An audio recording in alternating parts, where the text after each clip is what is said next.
आज के बाद तूने मेरी बहन से मिलने या बात करने की कोशिश की तो मैं तेरे साथ साथ तेरे खानदान का नामो निशान मिटा दूंगा, समझा? देखो मिस्टर विक्रम प्रताप, बास्टर्ड, इससे पहले कि मैं आपकी रास्कल।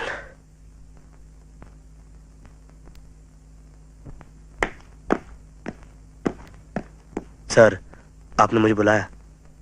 मैंने तुम्हें उस दवाओं की जांच करने की इजाजत दी थी और रिपोर्ट मिलते ही तुमने ए केमिकल्स के खिलाफ पुलिस कंप्लेंट कर दी। किसकी इजाजत से? सर, वो दवाएं नकली साबित हुई, जिसकी वजह से एक गरीब पेशेंट की जान चली गई और न जाने कितने देश। बड़े आदेशवादी बड़े फिरते हो, समझते क्या अपने आप को? जानते हो ये कंप्लेंट अब पुलिस केस बन जाएगा इस हॉस्पिटल की तरफ से उस कंपनी के खिलाफ।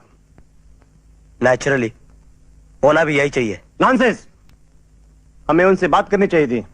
जानते हो उस कंपनी के मालिक कौन है? इस शहर के नामी रईस राय बहादुर वीरेंद्र प्रताप सिंह।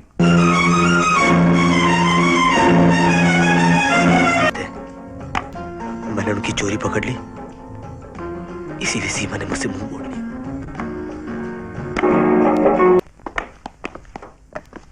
कहो बेटे, टॉफी नहीं ले।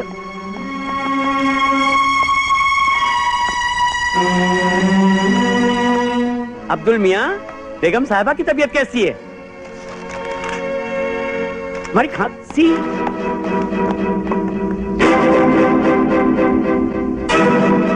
चलो माधव मोची तो कम से कम हमसे बात करेगा।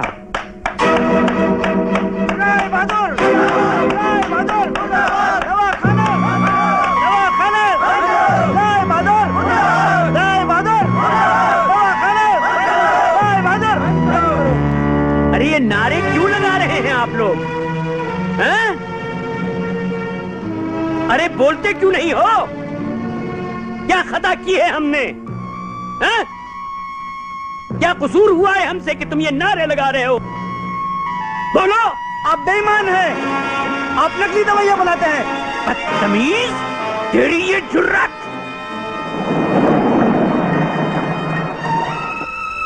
राय साहब, ये कोर्ट का ऑर्डर है आपकी दवा बनाने की फैक्ट्री और ये दवाखाना सील करने के लिए। सॉरी, आपके ऊपर नकली दवा बनाने का इल्जाम है। But what is this nonsense? ये इल्जाम किसने लगाया है? एमजी हॉस्पिटल के डॉक्टर आनंद ने। राम सिंह, दवाखाना सील कर दो। जी साहब। क्या बोलती बंद हो गई ना समाज सेवक जी? बड़े धर्मात्मा बने फिरते थे, मुंह में राम, बगल में छुरी, चोर गई दवा के नाम पे लोगों को सिर बुलाते थे। आग लगा दो इस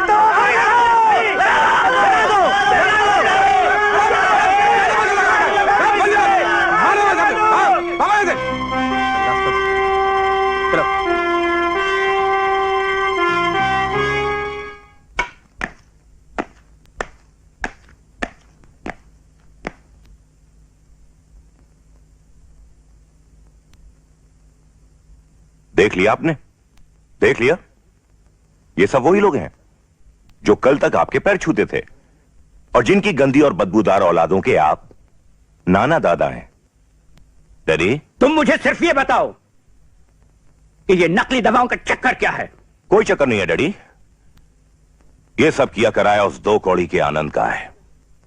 क्योंकि जब सीमा ने उसे अपने आप से अलग किया तो वो कमीना अपनी असलियत पर उतर आया और ये सब आपकी मेहरबानी है। डैडी, रास्ते की धूल को जब सर पर चढ़ाया जाता है तो वो लौटकर अपने ही मुंह पर आती है। सर पर तो मैंने तुम्हें भी चढ़ा रखा है। ये याद रखो कि अगर आनंद का इल्जाम सही साबित हुआ तो तुम्हारे लिए मुझसे बुरा कोई नहीं होगा।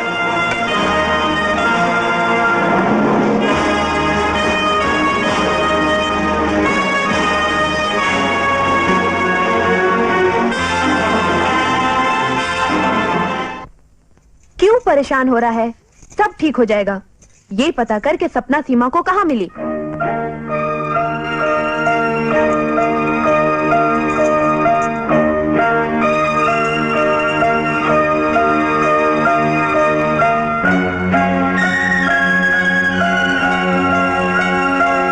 नमस्ते डॉक्टर साहब, आपसे मिलने एक आदमी आया था कल्याण से, वहाँ के कृष्ण मंदिर से। बहुत परेशान था। कहाँ गया वो? डॉक्टर सीमा उसे अपने साथ ले गई। कल्याण में कृष्ण मंदिर। हाँ।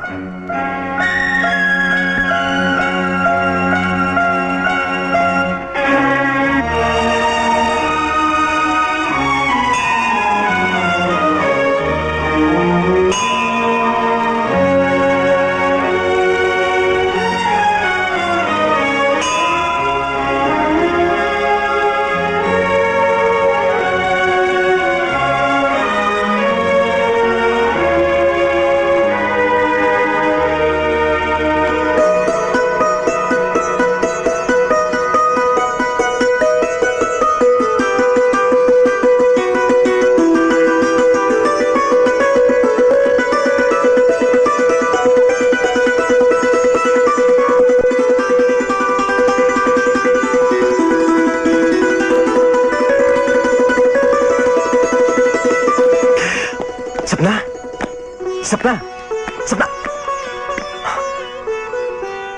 ये तो बेहोश है। क्या कहूं बेटे, इसकी हालत दिन पर दिन खराब होती चली जा रही है।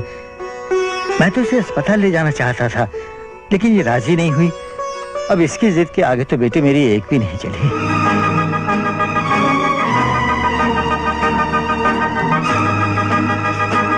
ये वही लेकर। सॉरी सर, कहीं कोई गड़बड़ी हुई है, वरना आपकी कंपनी की दवाइयाँ बिल्कुल ठीक है। ये है हमारी लेबोरेटरी रिपोर्ट।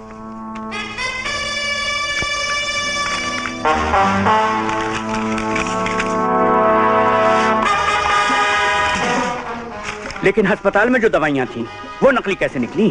वो इस तरह से अंकल जी कि हमारी कंपनी के तो सिर्फ बॉटल्स और लेबल्स ही थे। क्या? हाँ डैडी, हमें बदनाम करने के लिए उस हरामजादे आनंद ने हमारी कंपनी की बॉटल्स में पता नहीं क्या क्या मिला दिया। और वो हमारी कंपनी का एजेंट इंद्रजीत, वो डॉक्टर आनंद से मिल गया अंकल। जी हाँ राय साहब, ऐसा ही हुआ है। डॉक्टर आनंद के खिलाफ तो हमारे पास कोई सबूत नहीं है, लेकिन इंद्रजीत के नाम वारंट है। अरे गुरु, तुमने मेरा कमीशन तो अभी। यही है वो इंद्रजीत इंस्पेक्टर साहब। हाँ हाँ, इस बदमाश को मैं अच्छी तरह से जानता हूँ। अब आपके ये खाकी वर्दी वाले अंकल आपको कमीशन देंगे पूरे 21%। अरे गुरु देख, क्या ये मुझे भी इजाजत। डैडी, अब तो आपको पता चल गया कि ये आनंद कितना घटिया और कमीना आदमी है। अंकल जी, हाँ। मुझे माफ कर दीजिए। क्यों? हमारी वजह से आपको लोगों के सामने सर झुकाना पड़ा। आप जैसे देवता पुरुष को इतना अपमान सहना पड़ा। कितनी बदनामी हुई आपकी हमारी वजह से। मैं तो आपसे आंखें मिलाने की भी हिम्मत नहीं कर सकता। ये सब मेरी वजह से हुआ अंकल, मेरी वजह से। मुझे जीने का कोई हक नहीं है। नहीं नहीं नहीं नहीं, जानते देना चाहता हूँ। अपना छोटा न करो। अभी तो जिंदगी में तुम्हें बहुत कुछ करना है, और मुझे यकीन है कि तुम अपनी मेहनत से हमें कितनी परेशानी उठानी पड़ी, कितना अपमान हुआ हमारा। और तुम्हें मालूम है कि हमारी दवाइयों की रिपोर्ट बिल्कुल ठीक रही। मैं तो सोच भी नहीं सकता था कि आनंद, इसको मैंने अपने दिल में इतना ऊंचा दर्जा दिया था, इतना गिरा हुआ इंसान निकलेगा। बेटी, वो अनिल वर्मा ठीक ठाक आदमी है ना?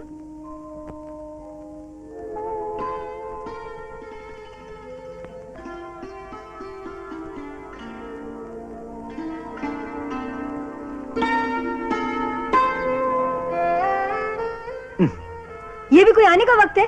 2:30 बज रहे हैं। कौन सी पिक्चर की टिकट मिलेगी? कोई टिकट विकेट नहीं मिलेगी, और मिलेगी भी तो लाकर नहीं दूंगा तुम्हें। अरे वाह, क्यों नहीं ले जाओगे? इसलिए कि मैंने तुमसे कितनी बार कहा है कि ये हार गले में मत पहना करो। किसी दिन कोई आदमी इस हार के साथ साथ तुम्हारी गर्दन में काट कर ले जाएगा। और मैंने भी तुम्हें कितनी बार कहा है कि ये हार मैं अपने गले से अलग नहीं करूंगी। ये मेरी माँ की आखिरी निशानी है। ये मेरी रक्षा करेगा, मुझे मारेगा थोड़ी। जानते हो आनंद, ये हार मेरे गले में होता है तो मुझे ऐसा लगता है कि मैं अपने माँ के गले से लिपटी हुई हूँ। आनंद, आनंद, आनंद, आज तुम कॉलेज क्यों नहीं आए? क्या करता कॉलेज आकर? सपना, दरअसल मुझे मेडिकल के लिए अप्लाई नहीं करना चाहिए था। मैं भूल गया था कि एडमिशन के लिए 5,000 रुपए लगते हैं। और मैं सारा दिन कॉलेज में तुम्हें पैसे लेकर ढूंढती रही। ये लो। तुमने अपनी फीस भरी कि नहीं? हाँ, मैंने अपनी फीस भर दी, और ये रहे तुम्हारी फीस के पैसे। लेकिन इतने पैसे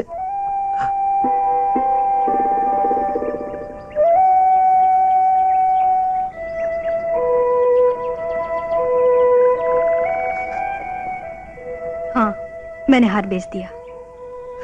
ये क्या किया तुमने सपना? अपनी माँ की सबसे प्यारी निशानी बेच दी? तो क्या हुआ, एक निशानी सिर्फ निशानी बनकर रह जाए। इससे तो कहीं बेहतर है कि वो तुम्हारी जिंदगी संवारने के काम आए। ले लो। नहीं, मैं ये नहीं ले सकता। ले लो आनंद, जरा सोचो, जब तुम डॉक्टर बन जाओगे तब मेरी माँ की आत्मा को कितनी शांति मिलेगी। और आनंद, ये दिन हमेशा थोड़ी रहेंगे।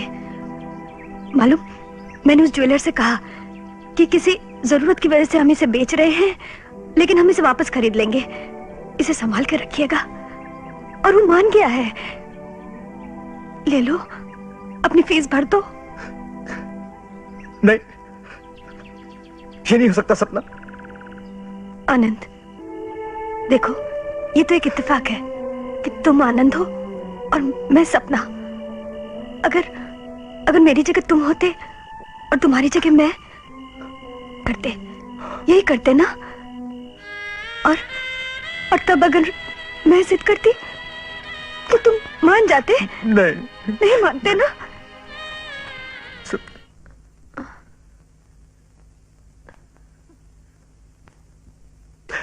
सपना, आनंद, तुम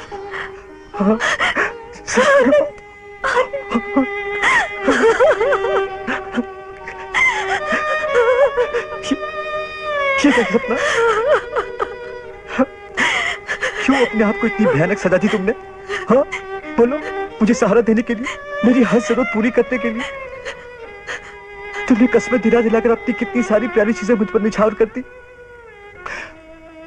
और जब तुम पर मुसीबतें आई, जब तुम्हें सहारे की जरूरत पड़ी तो मुंह मोड़ लिया, चली गई। हाँ, मैं आ गई हूँ आनंद, वापस तुम्हारे पास। और मुन्ने को भी तुम्हें सौंप दिया।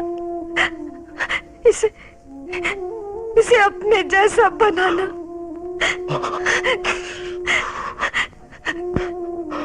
इसका इस दुनिया में कोई नहीं है। आपने तो पहले ही मुंह मोड़ लिया। अब माँ भी छोड़कर जा रही है। नहीं सकता, तुम्हें कुछ नहीं होगा। मैं तुम्हें मरने नहीं दूंगा, भगवान से भी छीन लाऊंगा मैं तुम्हें जीना होगा सपना, अपने इस बच्चे के। ये हार देखो, कब से भटकता हूं तुम्हारे गले में वापस डालने के लिए। ये कोट कितने प्यार से दिया था तुमने मुझे, कितनी खुशी होती तुम्हें। हटा दो इसे, सपना, मेरे सामने से हटा दो, जला दो इसे, जला दो। सपना, क्या हुआ? हा? क्या हुआ बेटे? पता नहीं से क्या हो गया। मैंने तो इसे ये कोट दिखाया, अचानक चीख पड़ी और बेहोश हो गई। बेटे, पता नहीं से क्या हो जाता है। ऐसे ही उस दिन मुन्ने के बक्से में से टाई पिन निकली थी, उसे देखकर चीखने चिल्लाने लगी, कहने लगी फेंक दो इसे, नष्ट कर दो। बेटे, मैंने उसे फेंका तो नहीं, सोचा शायद कोई महंगी चीज हो।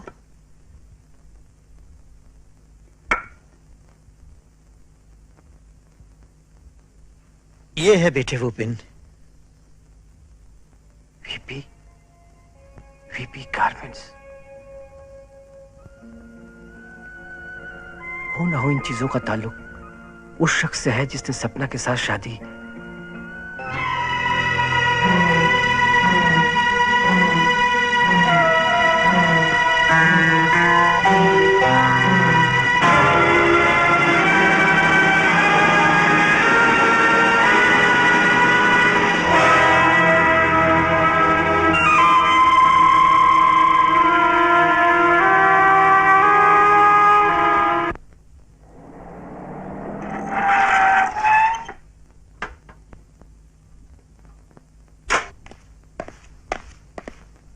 नमस्ते डॉक्टर दीदी। राम सिंह, तुम यहाँ क्या कर रहे हो? दीदी आपसे कुछ जरूरी बात करनी है।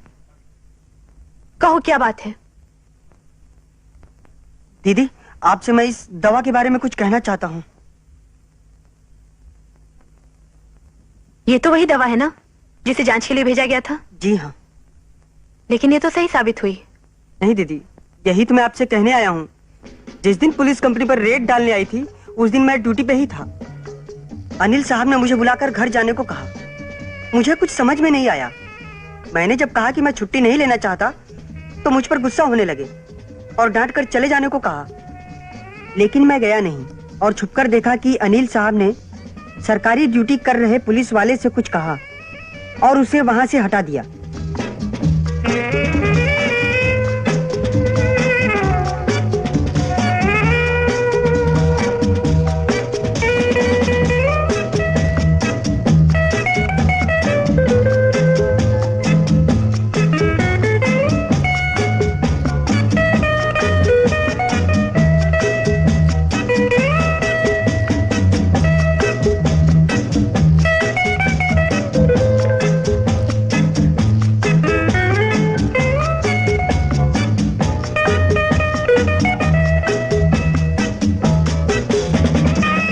ये दवा नकली है। इसका मतलब आनंद सही था। सीमा बिटिया, तुम्हारी गाड़ी सुबह ड्राइवर सर्विसिंग के लिए ले गया था। ये बक्सा उसी में था। कहो तो गाड़ी में रखवा दूं? नहीं, यहीं रख दो। चाय लाऊं? नहीं।